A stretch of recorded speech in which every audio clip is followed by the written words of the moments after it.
Apro la porta, sono stato preso dal fumo che era all'interno, sono corso verso praticamente il magazzino e ho visto praticamente quanto era accaduto.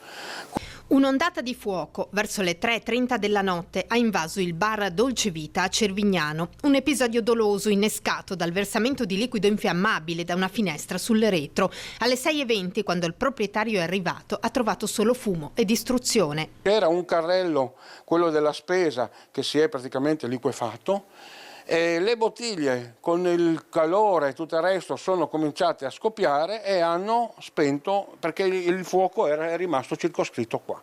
Il calore enorme che è all'interno del locale ha fatto sì che i monitor sono sciolti, la televisione si è sciolta pure, come anche si sono sciolti anche il telaio dell'aria condizionata. Con una bombola del genere, se scoppiava, oltre a che poteva fare ulteriori danni, poteva anche presentarsi anche piani superiori, insomma. Il tutto a pochi metri dalla palazzina Ater di via Brumatti, dove lo scorso 14 dicembre l'incendio doloso, anche qui di un motorino, distrusse l'intero garage della struttura che è ancora inagibile. Guardate, lì c'è la palazzina Ater e a pochi metri c'è il retro del locale del signor Maurizio, la Dolce Vita.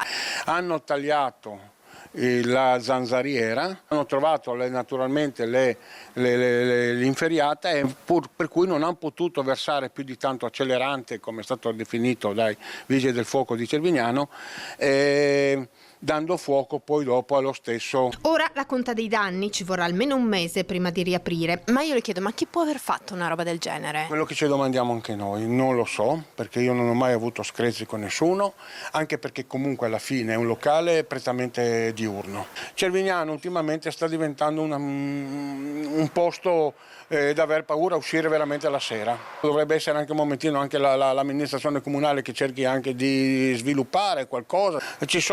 Abbiamo un centro di accoglienza praticamente e questi ragazzi che sono lì li vedi ogni tanto passeggiare, hanno creato dei danni. Sì, i tanti altri miei colleghi, i cittadini di Cervignano sanno come si vive qua a Cervignano e che in realtà ci sono esattamente qua a Cervignano dopo una certa ora, insomma, ecco, per cui diciamo di avere veramente paura.